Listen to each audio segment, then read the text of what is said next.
Hello दोस्तों, स्वागत है आपका अपने ही यूट्यूब चैनल किस्से कहानियों की ऑडियो लाइब्रेरी पर।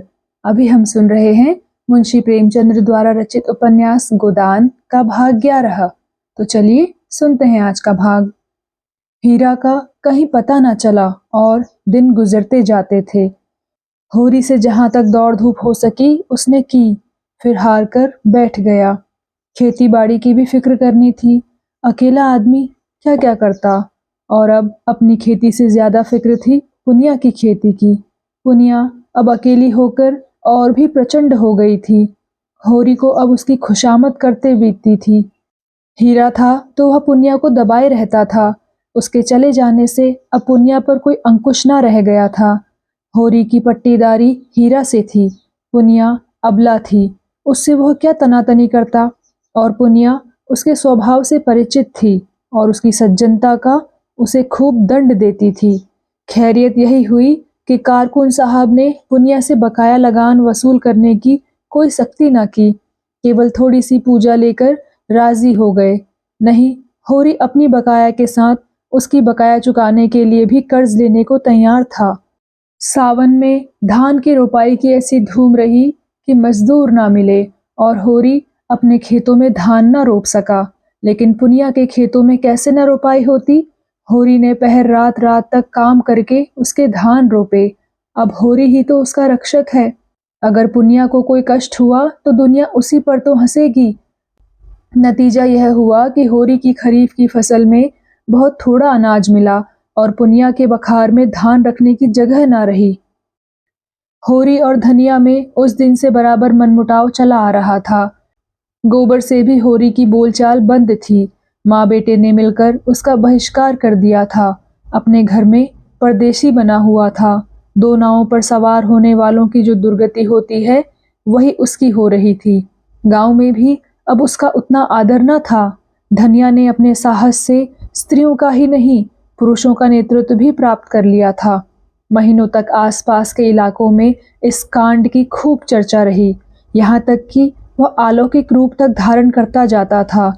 धनिया नाम है उसका जी, भवानी का इष्ट है उसे। दरोगा जी ने ज्यों ही उसके आदमी के हाथ में हथकड़ी डाली कि धनिया ने भवानी का सुमिरन किया। भवानी उसके सिर आ गई। फिर तो उसमें इतनी शक्ति आ गई कि उसने एक झटके में पति की हथकड़ी तोड़ डाली और दरोगा की मूछें पकड़कर उखाड़ ली। फिर उसकी छाती पर चढ़ बैठी। दरोगा ने जब बहुत मानता की तब जाकर उसे छोड़ा। कुछ दिन तक तो लोग धनिया के दर्शनों को आते रहे। वह बात अब पुरानी पड़ गई थी, लेकिन गांव में धनिया का सम्मान बहुत बढ़ गया। उसमें अद्भुत साहस है और समय पड़ने पर वह मर्दों के कान भी काट सकती है। मगर धीरे धीरे धनिया में एक परिवर्तन हो रहा था। होरी को पुनिया की खेती में लगे देखकर भी वह कुछ ना बोलती थी। और यह इसलिए नहीं कि वह होरी से विरक्त हो गई थी, बल्कि इसलिए कि पुनिया पर अब उसे भी दया आती थी। हीरा का घर से भाग जाना उसकी प्रतिशोध भावना की तुष्टि के लिए काफी था। इसी बीच में होरी को ज्वर आने लगा। फसली बुखार फैला था ही, होरी उसके चपेट में आ गया और कई साल के बाद जो ज्वर आया तो उसने सारी बकाया चुका ली। 1 महीने तक होरी खाट पर पड़ा रहा। इस बीमारी ने होरी को तो कुचल डाला ही, पर धनिया पर भी विजय पा गई। पति जब मर रहा है तो उससे कैसा बैर। ऐसी दशा में तो बैरियों से भी बैर नहीं रहता। वह तो अपना पति है, लाख बुरा हो, पर उसी के साथ जीवन के 25 साल कटे हैं। सुख किया है तो उसी के साथ, दुख भोगा है तो उसी के साथ। अब तो चाहे वह अच्छा है या बुरा, अपना है। दाढ़ी जार ने मुझे सबके सामने मारा, सारे गांव के सामने मेरा पानी उतार लिया, लेकिन तब से कितना लज्जित है कि सीधे ताकता नहीं। खाने आता है तो सिर झुकाए खाकर उठ जाता है। डरता रहता है कि मैं कुछ कह ना बैठूं। होरी जब अच्छा हुआ तो पति पत्नी में मेल हो गया था। एक दिन धनिया ने कहा, तुम्हें इतना गुस्सा कैसे आ गया। मुझे तो तुम्हारे ऊपर कितना ही गुस्सा आए, मगर हाथ ना उठाऊंगी। होरी लजाता हुआ बोला, अब उसकी चर्चा ना कर धनिया, मेरे ऊपर कोई भूत सवार था। इसका मुझे कितना दुख हुआ है वह मैं ही जानता हूँ। धनिया बोली, और जो मैं भी उस क्रोध में डूब मरी होती तो। होरी बोला, तो क्या मैं रोने के लिए बैठा रहता। मेरी लाश भी तेरे साथ चिता पर जाती। अच्छा चुप रहो, बेबात की बात मत करो। होरी बोला, गाय गई सो गई, मेरे सिर पर एक विपत्ति डाल गई। पुनिया की फिक्र मुझे मारे डालती है। धनिया बोली, इसलिए तो कहते हैं भगवान घर का बड़ा ना बनाए। छोटों पर कोई नहीं हंसता, नेकी बदी सब बड़ों के सिर जाती है। माघ के दिन थे, मघावट लगी हुई थी। घटाटोप अंधेरा छाया हुआ था। एक तो जाड़ों की रात, दूसरे माघ की वर्षा, मौत का सा सन्नाटा छाया हुआ था। अंधेरा तक ना सूझता था। होरी भोजन करके पुनिया के मटर के खेत की मेड़ पर अपनी मड़ैया में लेटा हुआ था। चाहता था शीत को भूल जाए और सोए रहे, लेकिन तार तार कंबल और फटी हुई मिर्जई और शीत के झोंकों से गीली पुआल, इतने शत्रुओं के सम्मुख आने का नींद में साहस न था। आज तंबाकू भी न मिला कि उसी से मन बहलाता। उपला सुलगा लाया था, पर शीत में वह भी बुझ गया। बेवाए फटे पैरों को पेट में डालकर और हाथों को जांघों के बीच में दबाकर और कंबल में मुंह छिपाकर अपनी ही गर्म सांसों से अपने को गर्म करने की चेष्टा कर रहा था। 5 साल हुए वह मिर्जई बनवाई थी। धनिया ने एक प्रकार से जबरदस्ती बनवा दी थी। वही जब एक बार काबुली के पेड़ से लाए थे, जिसके पीछे कितनी सांसत हुई, कितनी गालियां खानी पड़ी, और कंबल उसके जन्म से भी पहले का है। बचपन में अपने बाप के साथ वह इसी में सोता था। जवानी में गोबर को लेकर इसी कंबल में उसके जाड़े कटे थे, और बुढ़ापे में आज वही कंबल उसका साथी है। पर अब वह भोजन को चबाने वाले दांत नहीं, दुखने वाले दांत हैं। जीवन में ऐसा तो कोई दिन ही नहीं आया कि लगान और महाजन को देकर कभी कुछ बचा हो, और बैठे बिठाए यह एक नया जंजाल पड़ गया। ना करो तो दुनिया हंसे, करो तो यह संशय बना रहे कि लोग क्या कहते हैं। सब यह समझते कि वह पुनिया को लूट लेता है, उसकी सारी उपज घर में भर लेता है। एहसान तो क्या होगा, उल्टा कलंक लग रहा है। और उधर भोला कई बेर याद दिला चुके हैं कि कहीं कोई सगाई का डौल करो, अब काम नहीं चलता। शोभा उससे कई बार कह चुका है कि पुनिया के विचार उसकी ओर से अच्छे नहीं हैं। ना हो, पुनिया की गृहस्थी तो उसे संभालनी ही पड़ेगी, चाहे हंसकर संभाले या रोकर। धनिया का दिल भी अभी तक साफ नहीं हुआ। अभी तक उसके मन में मलाल बना हुआ है। मुझे सब आदमियों के सामने उसको मारना ना चाहिए था। जिसके साथ 25 साल गुजर गए, उसे मारना और सारे गांव के सामने मेरी नीचता थी। लेकिन धनिया ने भी तो मेरी आबरू उतारने में कोई कसर नहीं छोड़ी। मेरे सामने से कैसा कतरा कर निकल जाती थी, जैसे कभी की जान पहचान ही नहीं। कोई बात कहनी होती है तो सोना या रूपा से कहलवाती है। देखता हूँ उसकी साड़ी फट गई है, मगर कल मुझसे कहा भी तो सोना की साड़ी के लिए। अपनी साड़ी का नाम तक ना लिया। सोना की साड़ी अभी 2-1 महीना थेगलियां लगाकर चल सकती है। उसकी साड़ी तो मारे पैबंदी के बिल्कुल कथरी हो गई है। और फिर मैं ही कौन उसका मनहार कर रहा हूँ। अगर मैं ही उसके मन की 2-4 बातें करता हूँ तो कौन छोटा हो जाता हूँ। यही तो होता, वह थोड़ा सा अदरावन कराती, 2-4 लगने वाली बात कहती तो क्या मुझे चोट लग जाती। लेकिन मैं बुढ़ा होकर भी उल्लू बना रह गया। वह तो कहो इस बीमारी ने आकर उसे नर्म कर दिया, नहीं जाने कब तक मुंह फुलाए रहती। और आज उन दोनों में जो बातें हुई थी, वह मानो भूखे का भोजन थी। वह दिल से बोली थी और होरी गदगद हो गया था। उसके जी में आया उसके पैरों पर सिर रख दे और कहे, मैंने तुझे मारा है तो ले, मैं सिर झुकाए लेता हूँ। जितना चाहे मार ले, जितनी गालियां देना चाहे दे ले। सहसा उसे मड़ैया के सामने चूड़ियों की झनकार सुनाई दी। उसने कान लगाकर सुना, हाँ कोई है। पटवारी की लड़की होगी, चाहे पंडित की घरवाली हो, मटर उखाड़ने आई होगी। न जाने क्यों इन लोगों की नीयत खोटी है। सारे गांव से अच्छा पहनते हैं, सारे गांव से अच्छा खाते हैं, घर में हजारों रुपए गड़े हैं, लेन देन करते हैं, ड्योढ़ी सवाई चलाते हैं, घूस लेते हैं, दस्तूरी लेते हैं। एक ना एक मामला खड़ा करके हम सुमा को पीसते ही रहते हैं। फिर भी नीयत का ये हाल। बाप जैसा होगा वैसी ही संतान भी होगी। और आप नहीं आते, औरतों को भेजते हैं। अभी उठकर हाथ पकड़ लूं तो क्या पानी रह जाए। नीच कहने को नीच हैं, जो ऊंचे हैं उनका मन तो और नीचा है। औरत जात का हाथ पकड़ते भी तो नहीं बनता। आंखों देखी मक्खी निगलनी पड़ती है। उखाड़ ले भई जितना तेरा जी चाहे। समझ ले मैं नहीं हूँ। बड़े आदमी अपनी लाज ना रखें, छोटों को तो उनकी लाज रखनी ही पड़ती है। मगर नहीं, यह तो धनिया की पुकार है, पुकार रही है। धनिया ने पुकारा, सो गए कि जागते हो? होरी झटपट उठा और मड़ैया के बाहर निकल आया। आज मालूम होता है देवी प्रसन्न हो गई, उसे वरदान देने आई है। इसके साथ ही बादल बूंदी और जाड़े पाले में इतनी रात गए उसका आना शंकाप्रद भी था। जरूर कोई ना कोई बात हुई है, बोला। ठंडी के मारे नींद भी नहीं आती है, तो इस जाड़े पाले में कैसे आई? कुशल तो है? धनिया बोली, हाँ सब कुशल है। होरी बोला, गोबर को भेजकर मुझे क्यों नहीं बुलवा लिया? धनिया ने कोई उत्तर ना दिया। मढ़ैया में आकर पुआल पर बैठती हुई बोली, गोबर ने तो मुंह में कालिख लगा दी, उसकी करनी क्या पूछते हो? जिस बात को डरती थी वह होकर रही। होरी ने पूछा, क्या हुआ? किसी से मारपीट कर बैठा क्या? धनिया बोली, अब मैं क्या जानूं क्या कर बैठा, चलकर पूछो उसी औरत से। होरी ने पूछा, किस औरत से? क्या कहती है तू? बौरा तो नहीं गई? धनिया बोली, हाँ बौरा क्यों ना जाऊंगी, बात ही ऐसी हुई है कि छाती दुगनी हो जाए। होरी के मन में प्रकाश की एक लंबी रेखा ने प्रवेश किया। बोला, साफ साफ क्यों नहीं कहती, किस औरत को कह रही है? धनिया बोली, उसी झुनिया को, और किसको? होरी बोला, तो झुनिया क्या यहाँ आई है? धनिया बोली, और कहाँ जाती, पूछता कौन? होरी बोला, गोबर क्या घर में नहीं है? धनिया बोली, गोबर का कहीं पता नहीं, जाने कहाँ भाग गया, इसे 5 महीने का पेट है। होरी सब कुछ समझ गया। गोबर को बार बार अहिराने जाते देखकर वह खटका जरूर था, मगर उसे ऐसा खिलाड़ी न समझता था। युवकों में कुछ रसिकता होती ही है, इसमें कोई नई बात नहीं है।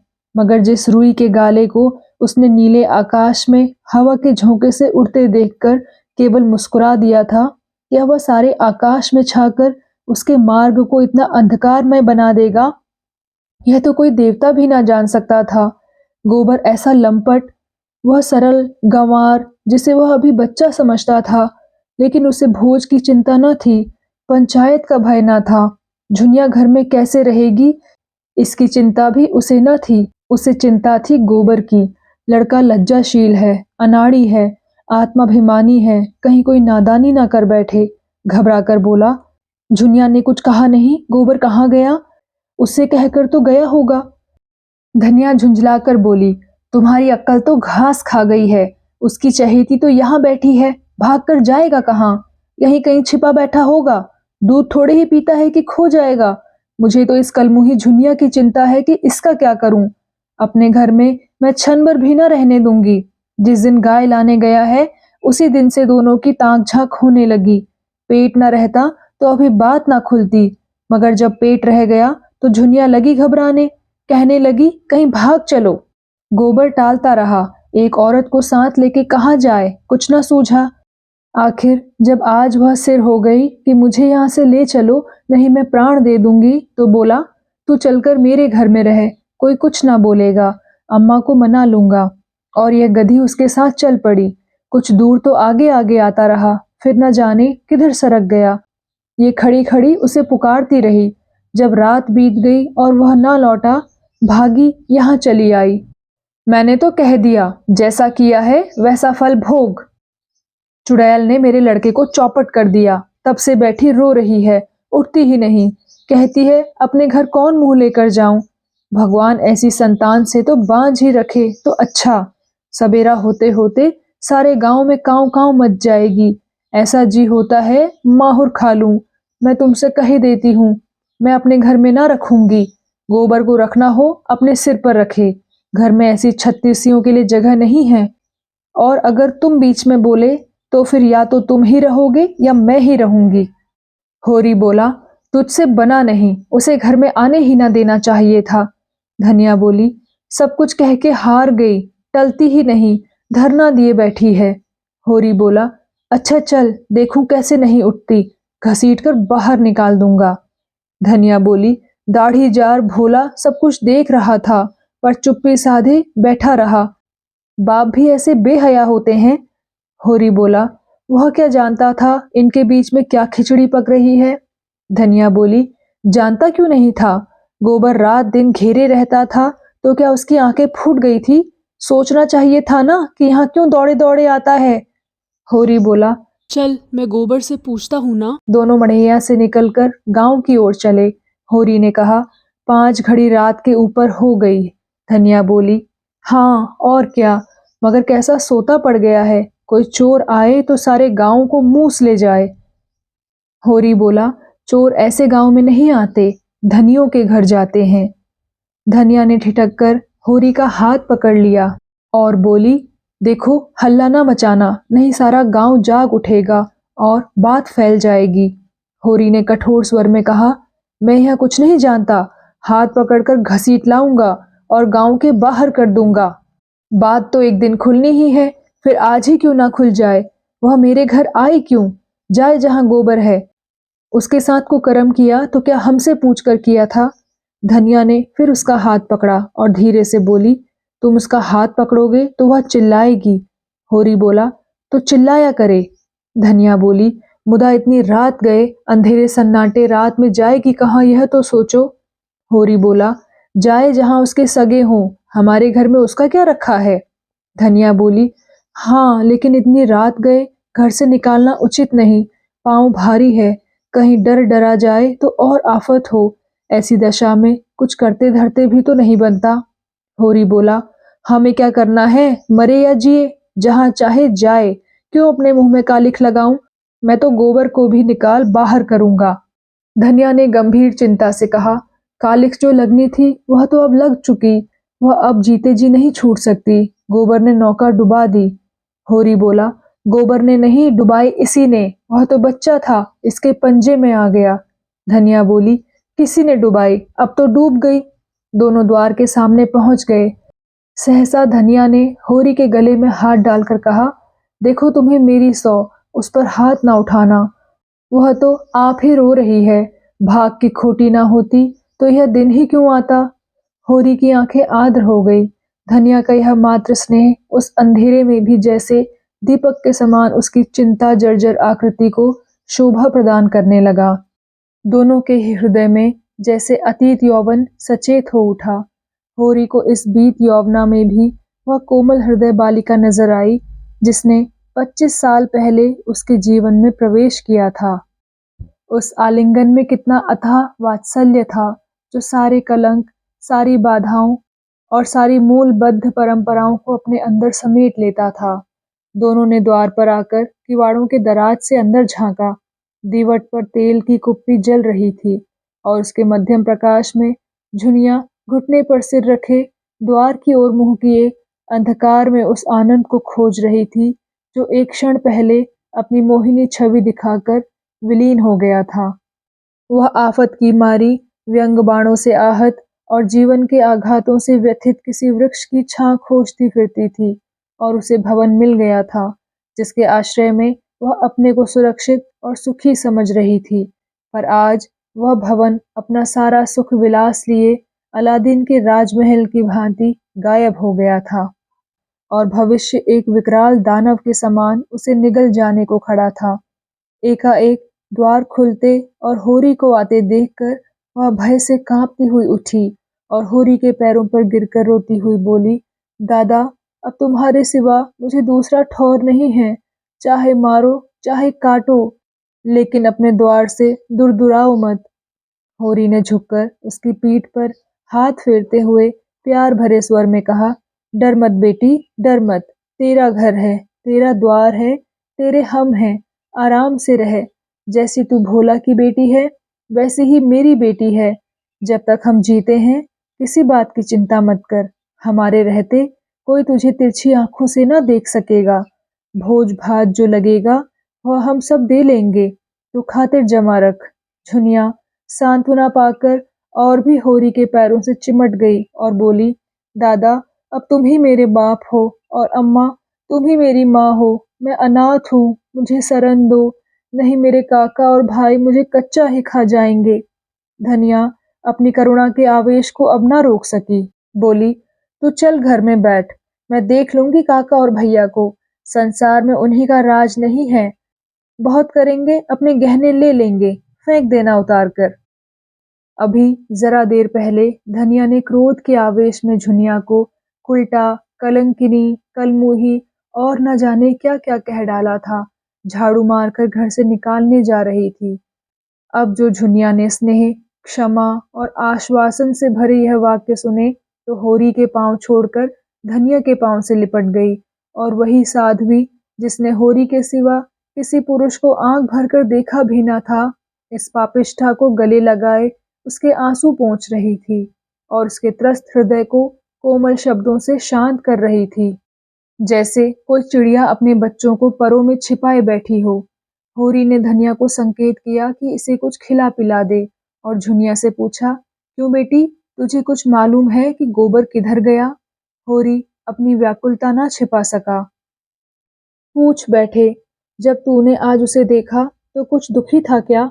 झुनिया बोली, बातें तो हंस हंस कर रहे थे, मन का हाल भगवान जाने। होरी बोला, तेरा मन क्या कहता है गांव में ही कि कहीं बाहर चला गया? झुनिया बोली, मुझे तो शंका होती है कहीं बाहर चले गए हैं। होरी बोला, यही मेरा मन भी कहता है, कैसी नादानी की, हम उसके दुश्मन थोड़े ही थे। जब भली या बुरी एक बात हो गई तो उसे निभानी पड़ती है। इस तरह भागकर उसने हमारी जान आफत में डाल दी। धनिया ने झुनिया का हाथ पकड़कर अंदर ले जाते हुए कहा, कायर कहीं का, जिसकी बाह पकड़ी उसका निबाह करना चाहिए कि मुंह में कालिख लगाकर भाग जाना चाहिए? अब जो आए तो घर में बैठने ना दूं। होरी वहीं पुआल में लेटा। गोबर कहाँ गया, यह प्रश्न उसके हृदयाकाश में किसी पक्षी की भांति मंडराने लगा। तो दोस्तों, कैसा लगा आपको आज का भाग? कृपया कमेंट सेक्शन में आकर ज़रूर बताइएगा। और अगर आपने अभी तक इस चैनल को सब्सक्राइब नहीं किया है तो सब्सक्राइब भी ज़रूर कर लीजिएगा। मिलती हूँ आपसे इसी कहानी के अगले भाग के साथ। तब तक अपना ध्यान रखिए। नमस्कार।